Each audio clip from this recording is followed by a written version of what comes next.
Welcome to Old Sun Entertainment. Like, comment, share, and subscribe for future content. Welcome to another episode of DayZ. This is Odin Sun, and today I was playing on the Nightwalkers PvE/PvP community server, and I was heading out to the bunker, and I noticed that they had a whole bunch of buildings placed down at below the airfield where their bunker's located. So, I go running around inside these tents and buildings and whatnot looking for loot, and as it turns out, like 90% of people that are new to customizing DayZ community servers, there is no loot spawns in these buildings. Now, this was a problem that I faced myself early on about a year ago, where I had no clue exactly how to make natural loot spawn in these buildings, and I was led to believe that the only way that you could spawn loot was by placing every single item by hand. Now, who wants to do that crap? I know I don't.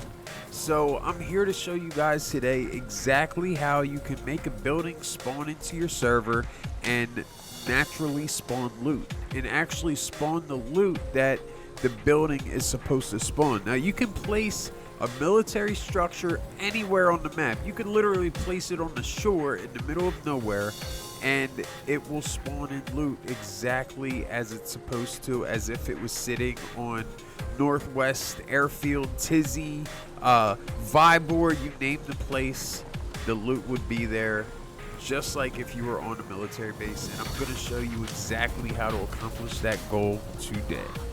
Now, in order to get started, you want to load up the DayZ editor through the Steam store, and regardless to what platform you're on, if you want to edit the community servers, you will have to own a copy on PC.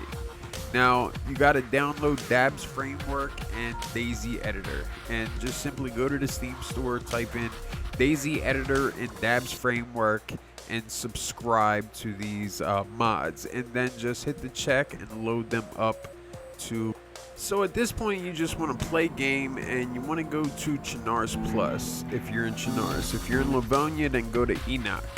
Now, once you load into your map, you want to hit M for map and locate the area you want to work in. Now, me personally, I like Krasno Airfield because it's a vast area with flat ground, and it gives you a lot of space to work with. Now, eventually, you're going to want to venture off, and you're going to want to load into other areas on the map and place buildings pretty much everywhere. And this is kind of a tedious process.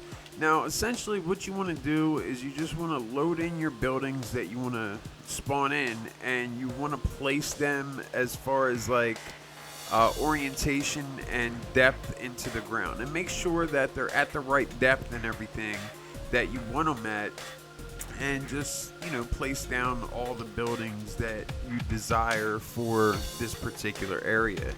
And that's pretty much it for this step. So once you have all your buildings down, next thing you want to do is you want to open up each individual one, and you want to double click so you can take a picture or a screenshot of the locations themselves. And what you're looking for is the X and Z coordinates, because we're going to end up using the same Y coordinate in the long run. Now, in this particular video, this is an older footage that I captured a while ago. I just never got around to making the content, and I've since then learned better ways of doing this, and I'll just walk you through it just the same anyhow. So basically, you just want to go through, double click. Well, at the first double click, you're fine, and then you just want to unlock them and just tap on them as you go. Take a screenshot of each one so you have all the coordinates for all the buildings that you intend on using. Now, the downside here is you're going to have to manually make a event, and in order to do so, the coordinates are going to come in handy because you're going to use them in the event spawns. And as far as just like the events themselves go, it just takes a particular bit of code to get you along your way. And let's move on to the next step.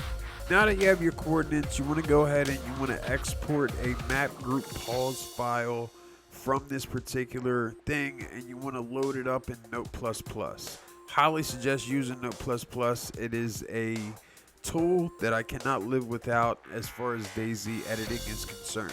So basically what you want to do is you want to create a duplicate of every file that you intend on using. In this particular case, it's going to be events, and it's going to be event spawns.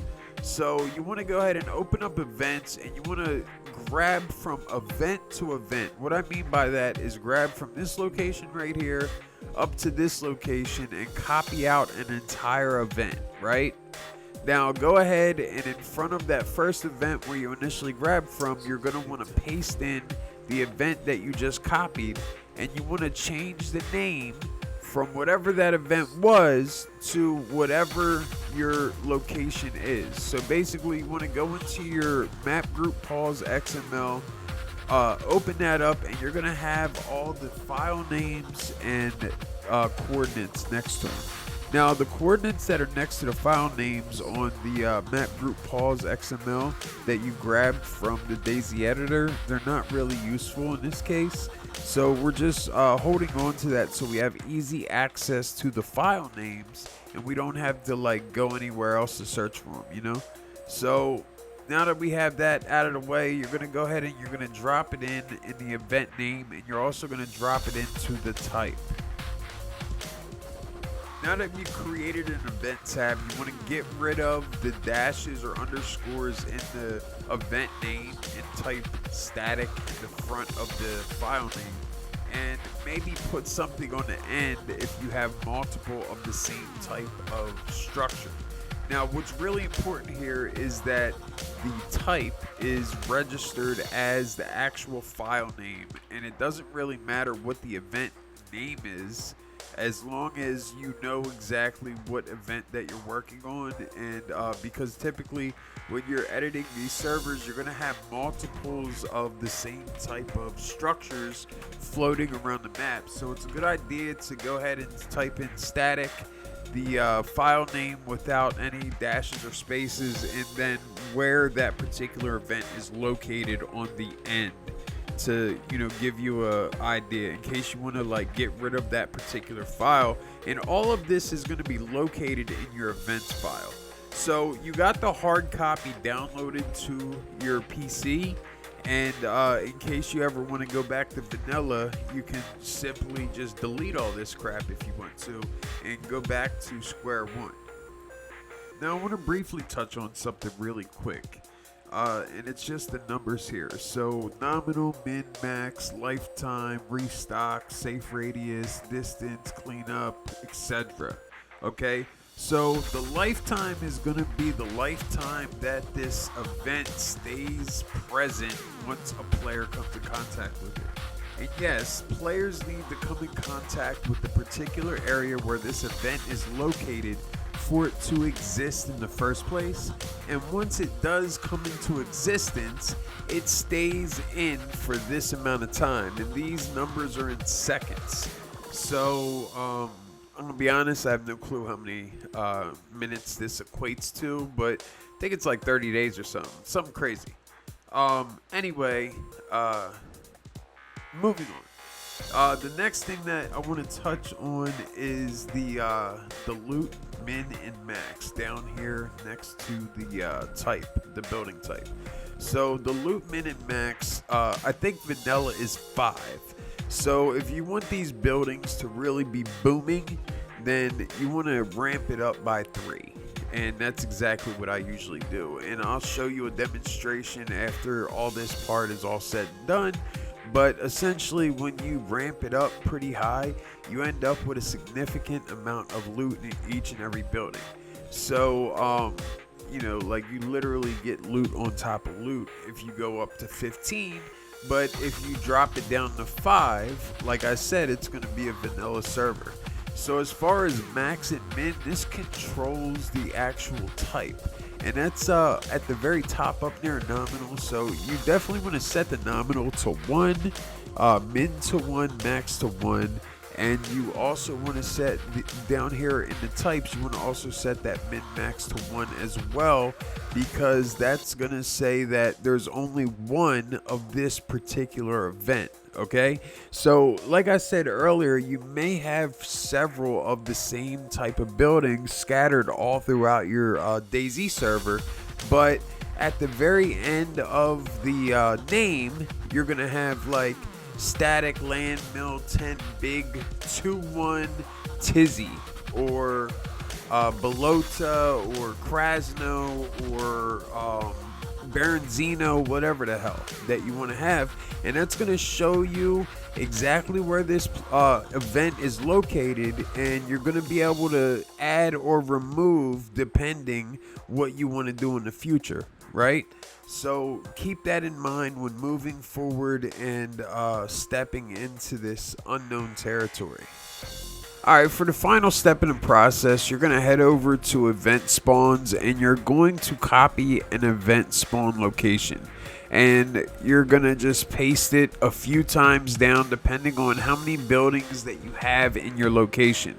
Now, this is where the file names are going to come in handy again, because you're going to have to retreat back to the previous folder and grab a file name and paste it into the event spawns.